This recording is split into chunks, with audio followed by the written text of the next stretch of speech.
नमस्कार दोस्तों, कैसे हैं आप सब। बालाजी मल्टी चैनल में आपका स्वागत है। आज हम सुनाने जा रहे हैं बहुत ही सुंदर सा प्यारा सा विवाह गीत। दोस्तों आपसे रिक्वेस्ट है हमारे बालाजी मल्टी चैनल को लाइक और सब्सक्राइब करें। एक छोटा सा कमेंट जरूर कीजिएगा कि आप लोगों को हमारा विवाह गीत कैसा लगा।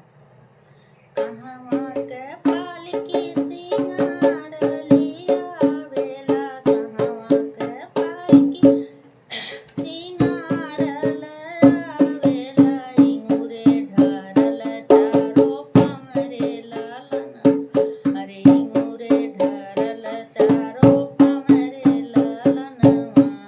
कहवा के पालकी सिंगार वेला, कहवा के पालकी सिंगार वेला, इंगुरे ढरल चारो पामरे ललनवा, इंगुरे ढरल चारो पामरे ललनवा।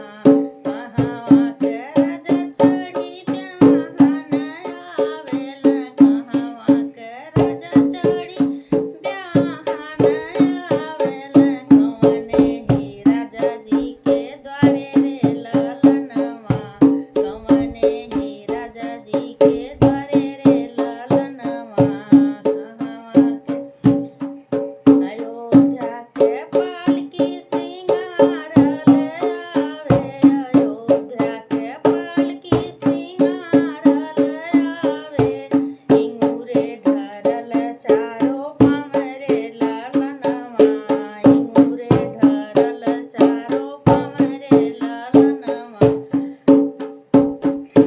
अयोध्या के राजा चढ़ी ब्याहन आवे, अयोध्या के राजा चढ़ी ब्याहन आवे, इंगुरे ढरल चारो पामरे ललनवा, इंगुरे ढरल चारो पामरे ललनवा। अयोध्या के राजा चढ़ी ब्याहन आवे, अयोध्या के राजा चढ़ी ब्याहन आवे, राजा जनक जी के द्वारे रे ललनवा, राजा जनक जी के द्वारे रे ललनवा।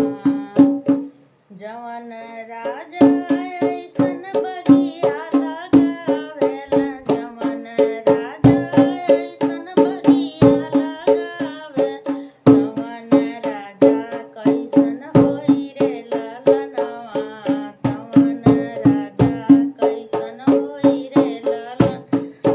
जवन राजा ऐसन बगिया लगावेला, जवन राजा ऐसन बगिया लगावेला, तवन राजा कैसन होई रे ललनवा।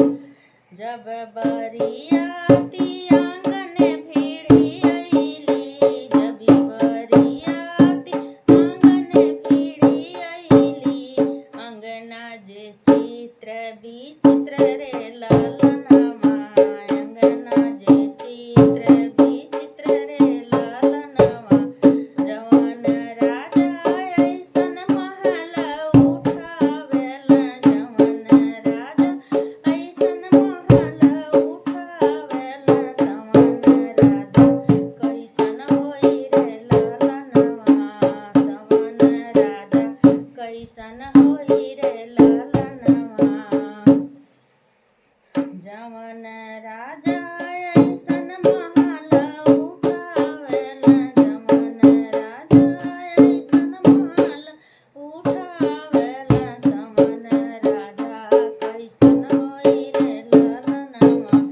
जवन जब बरियाती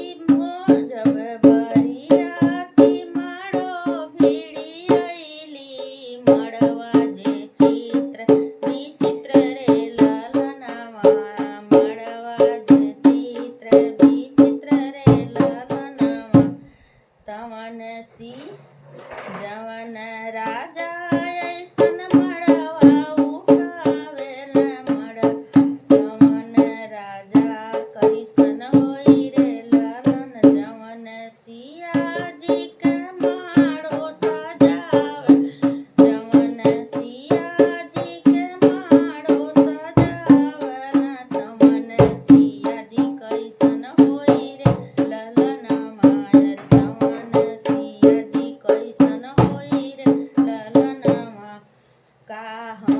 नसीब